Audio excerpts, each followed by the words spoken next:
नमस्कार दोस्तों, welcome my YouTube channel expert classes. आज मैं आपको इंडस वैली या सिंधु घाटी सभ्यता के बारे में मोस्ट इम्पोर्टेंट फैक्ट बताऊंगा। आज केवल बॉयज़ से ही मैं आज की क्लास लूँगा, बॉयज़ स्टडी ही होगी। चलिए आज के बारे में बात करते हैं सिंधु घाटी सभ्यता।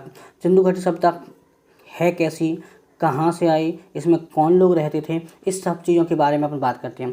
अगर सिंधु घाटी सभ्यता की बात की जाए तो सबसे पहले सिंधु घाटी सभ्यता के बारे में हमें 1856 तक कोई जानकारी नहीं थी, क्योंकि इससे पहले हमें पता ही नहीं था कि सिंधु घाटी सभ्यता भी है।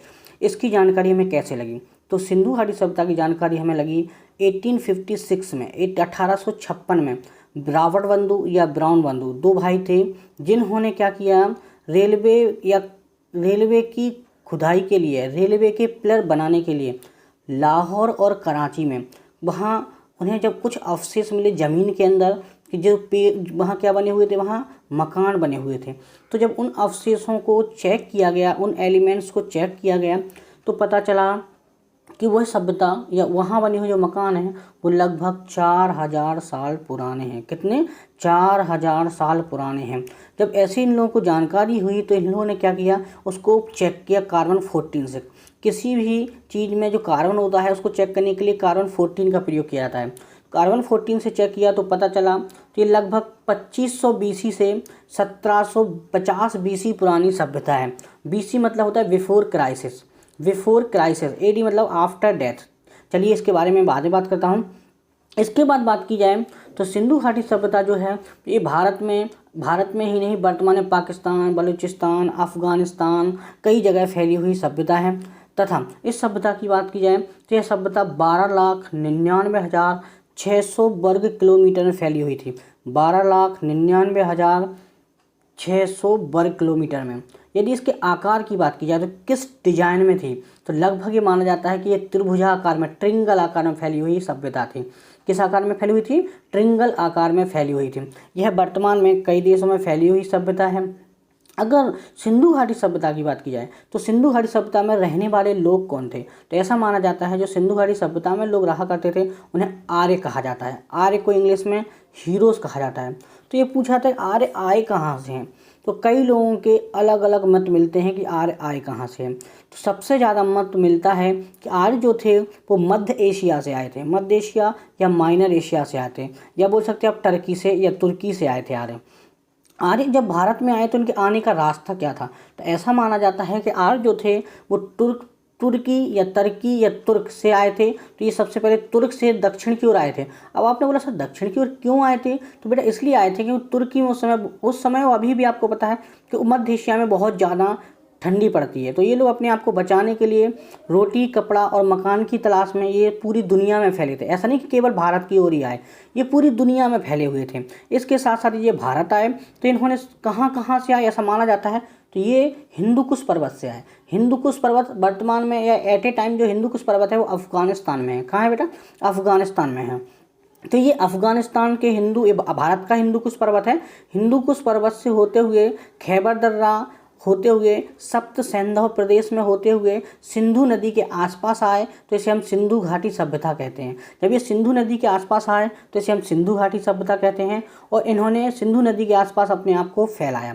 सिंधु नदी के जब इन्होंने आसपास अपने आप को फैलाया तो वहाँ इन्होंने अपने आप को विकास किया। विकास करने के साथ साथ कुछ चीज़ें मिली, जैसे कोई पूछे आपसे कि ये इनका सबसे ज़्यादा विकास कहाँ मिलता है, तो सिंधु घाटी सभ्यता के आसपास में, सिंधु नदी के आसपास मिलता है। और लेकिन अगर कोई आपसे पूछे कि सिंधु घाटी सभ्यता से पहले से क्या कहा जाता है, तो बेटा इसे हड़प्पा के नाम से जाना जाता था। क्यों जाना जाता था हड़प्पा के नाम से? क्योंकि सबसे पहले इस खुदाई जो की गई थी 1921 में दयाराम साहनी द्वारा, वो हड़प्पा की ही की गई थी, ना कि सिंधु घाटी सभ्यता की। फिर इसके बाद सिंधु नदी के आसपास कई चीज़ें मिली तो इसे सिंधु घाटी सभ्यता कहा गया। अगर सिंधु घाटी सभ्यता की बात की जाए तो सिंधु घाटी सभ्यता की सामाजिक इकाई कैसी थी, नगर कैसा था, इनकी कृषि कैसी थी, इनकी धार्मिक स्थिति कैसी थी, ये सारी चीज़ों को मैं बताता हूँ। चलिए सबसे पहले मैं आपसे बात करता हूँ सिंधु घाटी सभ्यता की सामाजिक इकाई। तो अगर कोई आपसे पूछे कि सिंधु घाटी सभ्यता समाज कैसा रहा करता था, तो याद रखना सिंधु घाटी सभ्यता में जो समाज था वो ज्वाइंट फैमिली नहीं होता था। ये संयुक्त परिवार नहीं होता था, ज्वाइंट फैमिली नहीं होता था, संयुक्त परिवार नहीं होता था। तो फिर कैसा होता था? ये एकल फैमिली, सिंगल फैमिली होती थी। मतलब यदि बच्चों को बच्चों को बड़े हो जाते हैं तो वो अपने पेरेंट्स को छोड़कर चले जाते थे। इसको बोलते हैं सिंगल या एकल फैमिली या एकल परिवार कहा जाता था। इसके बाद आगे चलते हैं, आगे देखते हैं सिंधु घाटी सभ्यता में जब सामाजिक के साथ साथ उनकी कुछ नगरीय नियोजन मतलब वो कैसे रहा करते। तो ध्यान रखना, सिंधु घाटी सभ्यता के जो लोग हैं वो जो बहुत अच्छी पद्धति मतलब कैसे ईंटों के मकान बनाया करते थे, जाल पद्धति के आधार पर मकान बनाया करते थे, पक्की सड़कें हुआ करती थी, इनके यहाँ पक्की नालियाँ हुआ करती थी, डस्टबिन या कचरादान हुआ करते थे। मतलब ये वेल डेवलप्ड सभ्यता थी। यहाँ पर ईंटों के भी प्रूफ मिले, 1 मंजिल और 2 मंजिल मकान भी मिले। इसके बाद यहाँ बात करें इनकी राजनीतिक इकाई क्या हुआ करती थी। राजनीतिक इकाई मतलब इनकी राजनीति में उतनी बड़ी पकड़ होगी तो इसकी राजनीतिक इकाई व्यापारिक पर आधारित थी, मतलब व्यापार पर आधारित थी। अब सिंधु घाटी सभ्यता की धार्मिक स्थिति कैसी थी। तो सिंधु घाटी सभ्यता की बात की जाए तो ये सबसे ज़्यादा मातृ देवी की पूजा किया करते थे। जैसे कि मिस्र के जो लोग हुआ करते थे वो आयरस देवी की पूजा करते थे, उसी प्रकार भारत की जो सभ्यता सिंधु घाटी सभ्यता है ये मातृ देवी की पूजा करते थे। और खेती के रूप में ये उर्वरकता देवी की पूजा करते थे। उर्वरकता देवी मतलब ये जमीन को, उर्वरकता देवी की फोटो थी जो कि जमीन थी या धरती माँ थी जो एक लेटी हुई थी जिसके पेट से एक पौधा निकल रहा था और उसके सामने किसान दोनों हाथ जोड़कर खड़ा हुआ था और वह कुछ मांग रहा था, तो उसे उर्वरकता देवी कहते थे। जबकि सिंधु घाटी सभ्यता में अगर बात की जाए तो सिंधु घाटी सभ्यता में पशुपति, पुरुष देवता के रूप में पशुपति को भी पूजा जाता था। मोहनजोदड़ो में यही बात की जाए तो 3 मुखों वाली ध्यान किए हुए एक मोहर मिली जिसे यहाँ कुछ लोगों ने आदि पुरुष कहा या आदि शिव कहा। चलिए आगे बात करते हैं। तो सिंधु घाटी सभ्यता में कृषि की बात करते हैं। सिंधु घाटी सभ्यता में कृषि जो थी बिल्कुल कृषि आधारित थी। और सिंधु घाटी सभ्यता की बात की जाए तो सिंधु घाटी सभ्यता में लकड़ी के हल का प्रयोग किया गया। और सिंधु घाटी सभ्यता में सबसे पहली जो खाद्य फसल उगाई गई है या जो क्रॉप उगाई गई है वो किसकी उगाई गई है, वो जौ जवा या जौ कहा जाता है। जब कपास की भी उत्पादन किया गया है, कपास की वजह से ही यूनानियों ने इसे इंडस कहा। क्या कहा, इंडस कहा। या इन जो कपास की खेती होती है उसे सिंडन कहा जाता है।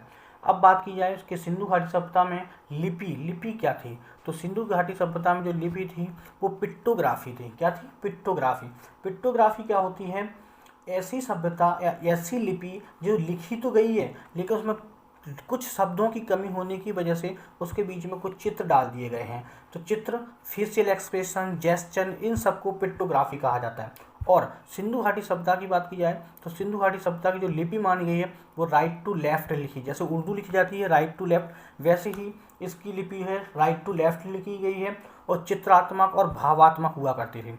लेकिन अभी तक सिंधु घाटी सभ्यता की किसी भी प्रकार से कोई लिपि को पढ़ा नहीं जा सका है।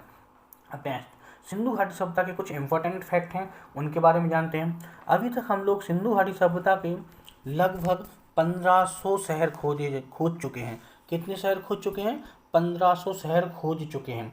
सिंधु घाटी सभ्यता में जो सबसे पहला मेटल या सबसे पहली धातु खोजी गई थी वो कॉपर या तांबा थी। कौन सी थी, कॉपर या तांबा थी। जबकि सिंधु घाटी सभ्यता में आयरन या लोहा आयरन, इसको Fe बोलते हैं, इसकी कोई प्रमाण नहीं मिले हैं। क्योंकि इसलिए नहीं मिले हैं कि जो आयरन होता है वो लगभग पृथ्वी के बहुत कोर में होता है, जो कि पृथ्वी के सरफेस से लगभग 6000 किलोमीटर दूर माना जाता है। इसलिए आयरन के कोई भी प्रूफ नहीं मिलते हैं, लोहे के कोई भी प्रूफ नहीं मिलते हैं। अगर कोई आपसे पूछे कि सिंधु घाटी सभ्यता की सबसे पुरानी या भारत की सबसे पुरानी फसल कौन सी है तो आपको बोलना है जौ। और सबसे पुरानी खाद्य फसल अगर कोई आपसे पूछे तो आपको बोलना है गेहूँ। जबकि सिंधु घाटी सभ्यता की बात की जाए तो सिंधु घाटी सभ्यता में चावल के प्रमाण मिले, लेकिन अगर कोई पूछे कौन सी फसल के कोई भी प्रूफ या प्रमाण नहीं मिले हैं तो सिंधु घाटी सभ्यता में दालों के कोई भी प्रमाण नहीं मिले हैं। उस समय दालें नहीं हुआ करती थी। आगे चलते हैं। सिंधु घाटी सभ्यता की बात की जाए तो सिंधु घाटी सभ्यता का सबसे पहला खोजा गया शहर कौन सा था तो वो हड़प्पा था। कौन सा था, हड़प्पा था। और सिंधु घाटी सभ्यता का सबसे डेवलप्ड शहर कौन सा था, कोई पूछे तो आप बोला मोहनजोदड़ो था। कौन सा शहर था, मोहनजोदड़ो था। जबकि अगर कोई आपसे पूछे कि सिंधु घाटी सभ्यता का सबसे बड़ा तो धौलागिरी या धौलावीरा सिंधु घाटी सभ्यता का सबसे बड़ा शहर था। अभी तक लगभग 1500 शहर खोजे जा चुके हैं। मैं आपसे बोलूँ सिंधु घाटी सभ्यता में जो हड़प्पा था उसकी खोज किसने की, तो सिंधु घाटी सभ्यता में हड़प्पा की खोज 1921 में किसने की थी, 1921 में दयाराम साहनी ने की। किसने की, दयाराम साहनी के। हड़प्पा कहाँ है, यह पाकिस्तान के माउंट गोमरी जिले में है और यहाँ से मातृ देवी की मूर्ति मिली। मातृ देवी की मूर्ति मिली। कभी कभी पूछा जाता है कि जो मातृ देवी की मूर्ति मिली वो किस चीज़ की बनी हुई थी, तो बेटा वो मिट्टी की बनी हुई थी। किसकी बनी हुई थी, मिट्टी की बनी हुई थी। और यहाँ पर विशाल गोदाम मिला, गोदाम मतलब वेयर हाउस, यहाँ बहुत बड़ा वेयर हाउस मिला। और 9 लड़ियाँ जो हार पहन जाते हैं, आपने देखा होगा ईरान इराक में जो बेली डांसर गले में 9 लड़ी मतलब 9 लेयर वाला जो हार पहनते हैं, वहाँ पर 9 लड़ियों वाला हार मिला। और सिंधु घाटी सभ्यता में हड़प्पा ही एकमात्र ऐसी जगह है, ध्यान रखना, सिंधु घाटी सभ्यता में हड़प्पा ही एकमात्र ऐसी जगह है जहाँ पर बर्तनों पर लेख मिले। क्या मिले, बर्तनों पर लेख मिले। याद रखने क्वेश्चन पूछा जाता है। इसके बाद मोहनजोदड़ो, अगर मोहनजोदड़ो की बात की जाए तो मोहनजोदड़ो को डेथ ऑफ वैली भी कहा जाता है, मृत्यों का टीला कहा जाता है। अब मृत्यों का टीला क्यों कहा जाता है, क्योंकि यहाँ पर एक साथ 38 शव मिले। यह पाकिस्तान में है। चलिए मैं इसके पूरे बता देता हूँ। इसकी खोज 1922 में राखलदास बनर्जी ने की और यह पाकिस्तान के लरकाना ज़िले में है। कहाँ पर है, पाकिस्तान के लरकाना ज़िले में है। यहाँ पर अगर यहाँ की एक मोस्ट इम्पोर्टेंट चीज़ है, यहाँ पर नटराज भगवान की मूर्ति मिली, पुरोहित का कटा हुआ सर मिला। अगर पूछे कोई तो बिल्कुल आप बता देना। और यहाँ पर एक बाथरूम या स्नानागार मिला। और कुछ यहाँ पर कॉटन के साक्ष्य मिले, कॉटन का कुछ कपड़े मिले थे, कॉटन के साक्ष्य या प्रूफ मिले। और मैंने आपको पिछले वीडियो में बताया था कि जो सिंधु घाटी सभ्यता क्वेश्चन पूछा जाता है कि सिंधु घाटी सभ्यता के किस शहर को नखलिस्तान कहा जाता है, तो बेटा मोहनजोदड़ो को सिंधु घाटी सभ्यता का नखलिस्तान कहा जाता है। अब नखलिस्तान क्यों कहा जाता है, क्योंकि नखलिस्तान का मतलब होता है रेगिस्तान में हरियाली। नखलिस्तान का मतलब होता है रेगिस्तान में हरियाली। तो सिंधु घाटी सभ्यता में केवल मोहनजोदड़ो ही एक ऐसी जगह है जहाँ पर हरियाली मिली, तो उसे नखलिस्तान कहा गया।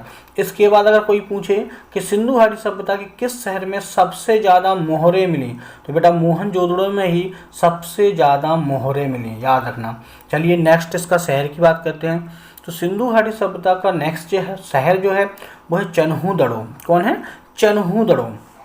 चन्हूदड़ो की खुदाई या चन्हूदड़ो को खोजा किसने खोजा है, गोपाल मजुमदार ने खोजा है। इसे किसने खोजा, गोपाल मजुमदार ने खोजा है।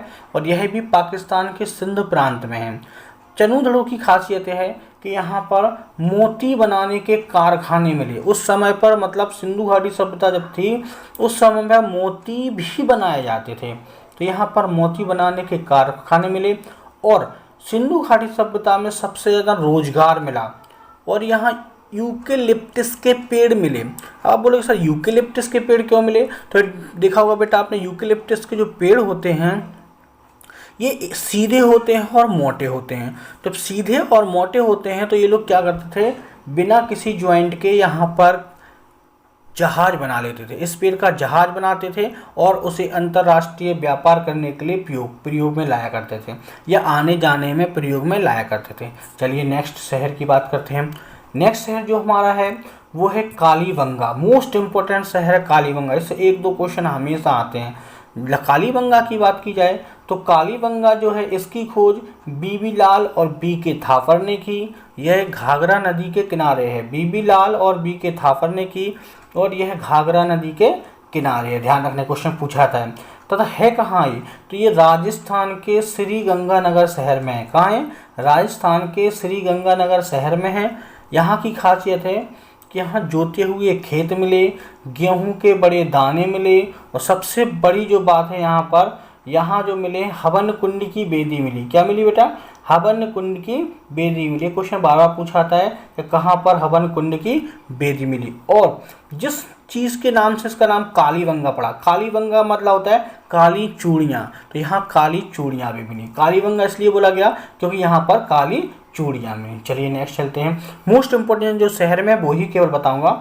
जैसे नेक्स्ट लोथल। लोथल ही बहुत इंपॉर्टेंट शहर है क्योंकि सिंधु घाटी सभ्यता का एकमात्र बंदरगाह जिसका नाम था गोदी बंदरगाह वो लोथल में मिला। सिंधु घाटी सभ्यता का एकमात्र बंदरगाह जिसका नाम है गोदी बंदरगाह वो लोथल में मिला। तो लोथल की बात की जाए तो लोथल की खोज रंगनाथ राव ने की। किसने की? रंगनाथ राव ने की। और यहाँ पर गोदी बंदरगाह मिला, और भी कई चीज़ें मिली लेकिन मोस्ट इंपॉर्टेंट है गोदी बंदरगाह मिला। हाथी का जला हुआ कपाल मिला, धान की भूसी मिली और मिट्टी के बने हुए घोड़े की मूर्ति मिली। जबकि सिंधु घाटी सभ्यता में घोड़े के कोई साक्ष्य नहीं मिले, लेकिन यहाँ लोथल में घोड़े की एक मिट्टी की बनी हुई मूर्ति मिली। चलिए आगे नेक्स्ट शहर की बात करते हैं। इसके बाद बात करते हैं जो इम्पोर्टेंट शहर है, इसके बाद करते हैं पर बनवाली। बनवाली भी मोस्ट इम्पोर्टेंट शहर है। बनवाली की खोज R.S. बिष्ट ने की। बनवाली की खोज किसने की? R.S. बिष्ट ने की। और यह हरियाणा के हिसार जिले में है। कहाँ है? हरियाणा के हिसार जिले में है। और यहाँ से जौ के बड़े दाने मिले। जो मोस्ट इम्पोर्टेंट है, पूछा जाता है कि जौ के बड़े दाने कहाँ मिले, तो हरियाणा के हिसार में मिले। चलिए नेक्स्ट आगे चलते हैं। जो इम्पोर्टेंट है रंगपुर, एक और जो इम्पोर्टेंट है रंगपुर। अगर रंगपुर की बात की जाए तो इसकी खोज रंगनाथ राव ने की। किसने की? रंगनाथ राव ने की। और यह गुजरात के अहमदाबाद में है तथा यहाँ से चावल के प्रमाण मिले। ये पूछा जाता है कई बार कि चावल के प्रमाण कहाँ से मिले, तो कहाँ से मिले? यहाँ ये रंगपुर से मिले। ठीक है, और इसकी खोज रंगनाथ राव ने की। चलिए नेक्स्ट चलते हैं। यदि आपको मेरा वीडियो अच्छा लगा है तो प्लीज़ लाइक कीजिए, सब्सक्राइब कीजिए और अपने दोस्तों में शेयर कीजिए। और प्लीज़ कमेंट करके ज़रूर बताइए, कोई चीज़ अगर आपको समझ में नहीं आती, कोई क्वेश्चन समझ में नहीं आता है तो मुझे कमेंट करके बताइए। चलिए थैंक यू क्लास।